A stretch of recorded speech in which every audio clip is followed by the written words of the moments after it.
Aktres na si Kim Chiu, nagtrending ang revelasyon na taken at siya na ang nagmamay-ari ngayon sa puso ng aktor na si Paolo Avellino.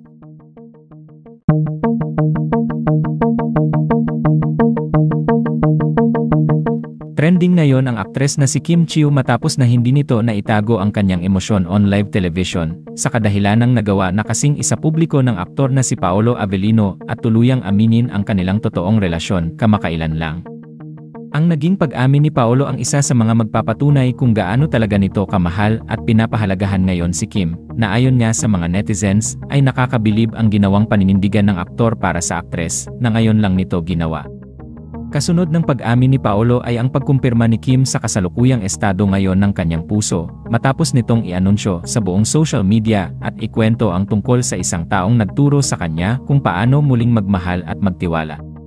At sa pagkumpirma nga na ito ni Kim ay tuluyan na nga nitong tinuldukan ang iba't ibang mga issue na nagsisilabasan online, patungkol sa mga babaeng pilit na iniugnay ng ilang mga netizens kay Paolo. At tila paraan din ito ng aktres sa pagsasabing taken, at may nagmamay-ari na ngayon sa puso ng aktor.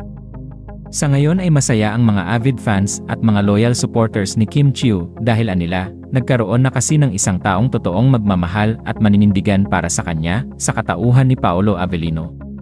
Anong masasabi mo sa balitang ito? E-comment lang ang iyong opinyon o reaksyon, at huwag kalilimutang i-like ang video na ito. Maraming salamat sa panonood.